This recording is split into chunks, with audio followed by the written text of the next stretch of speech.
When cops in South Carolina spotted this car swerving across the road late one night, they recognised what they thought were the familiar sights of the typically plastered motorist and assumed this would be an open and shut case. The vehicle just swerved to the right, come to a sudden stop. Good Lord, man. Look at that mark you just left. Those aren't for me. They're talking about skid marks there, viewers. Skid marks. Anyway, the officer approaches for a quick chat. 45. Is there any reason why you slammed on the brakes and pulled off to the side of the road? Because you asked me to stop. How much you had drinking on? When the driver admits he has been drinking, it's time for the sobriety test. Step out for a second. But things don't go as planned. You gotta adjust. The driver seems a bit put out that his sobriety is being questioned. He explains that he's just collected his mother from a night job and is taking her home, but the police interpret his protestations of innocence as awkward behaviour and decide to search him.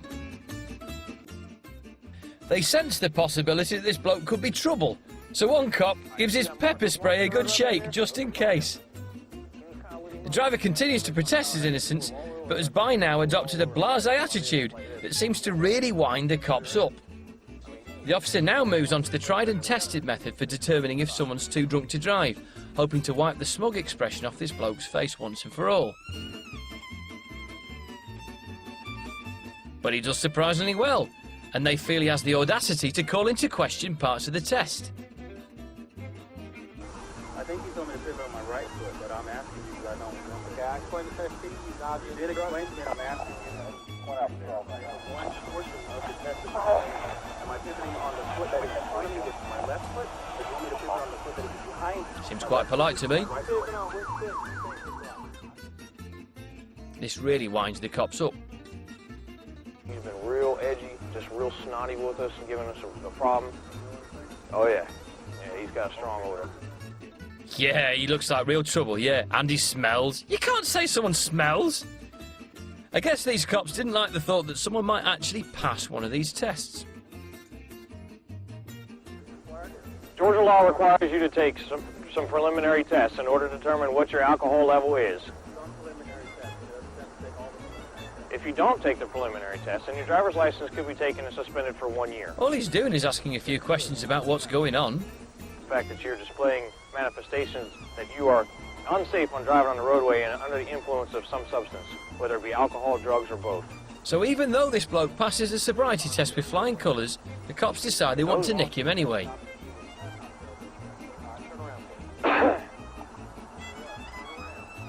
Hang on. Is it just me, or do you think the police are being a tad heavy-handed there? Get on the ground. Get on the ground right now. You're going to be tased. You're going to be tased? Put your hands behind What's your going back on? right now. Get down on the ground or you're going to be tased. Stay in the car. Stay in the car. Put your hands behind It's all your a bit back. over the top, isn't Put your it? hands behind your back. Put your hands It's all getting a bit behind your Lord of the back. Flies, this. Put your hands behind your back. He's opening your feet.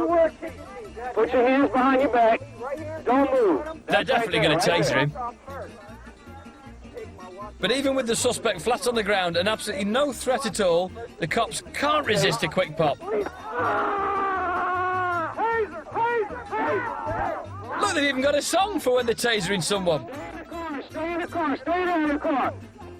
So having neutralised the threat of the completely passive driver, the cops now turn their attention to the urgent matter of his elderly mother, who they pepper spray into submission. What's going on? This is unbelievable.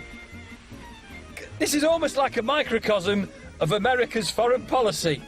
This is phenomenal. Unbelievable. What happened? What did we just witness? Sleep well.